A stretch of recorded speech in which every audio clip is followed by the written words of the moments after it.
Hello everybody, welcome to my YouTube channel. Today I am discussing some important questions which are related to database management system, particular chapter in normalization.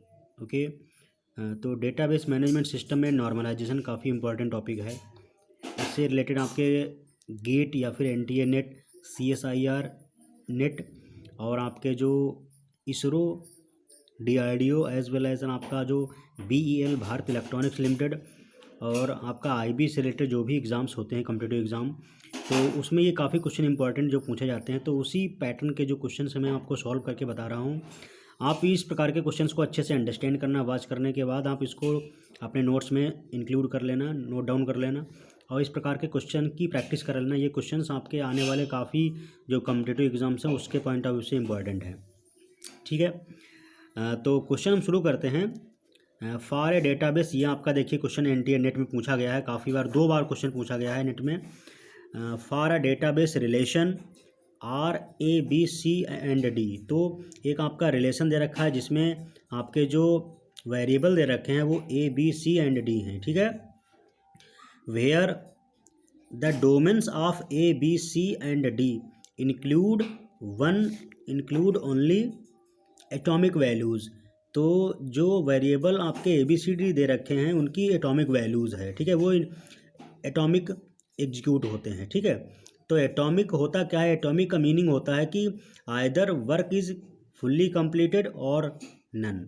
ठीक है, तो atomic word का मतलब है कि या तो जो एग्जीक्यूशन है वो कम्प्लीटली हो या बिल्कुल इनिशियल बिल्कुल ही ना हो. ठीक है, तो एटॉमिक का ये मीनिंग है.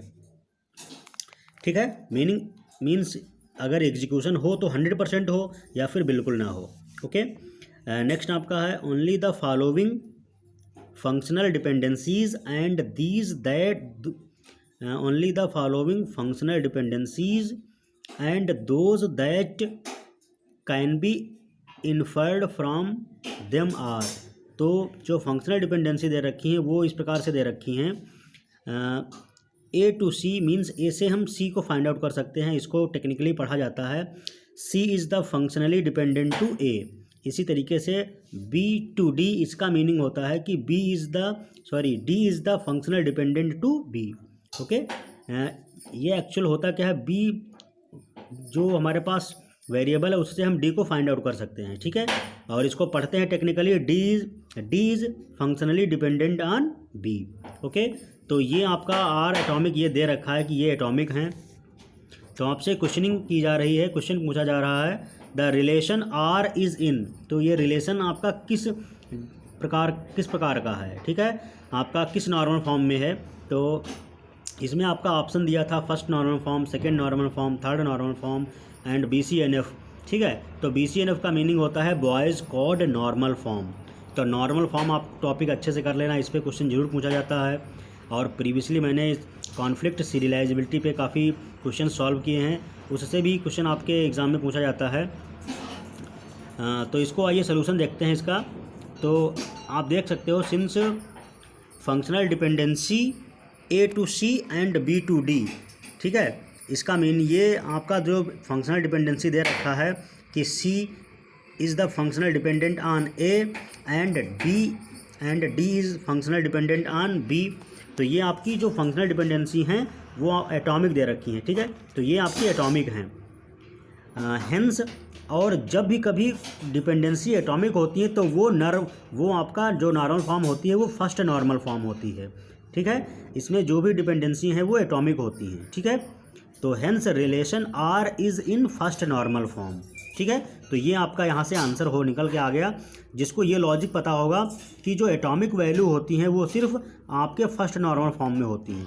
ठीक है, तो एटॉमिसिटी ट्रांजैक्शन की एक प्रॉपर्टी है जिसका मीनिंग होता है कि ट्रांजैक्शन आइदर फुल्ली कंप्लीटेड और नन.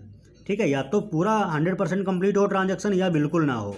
ठीक है, तो जिसमें एटॉमिक फंक्शनल डिपेंडेंसीज दे रखा है ये आपका फर्स्ट नॉर्मल फॉर्म में आएगा.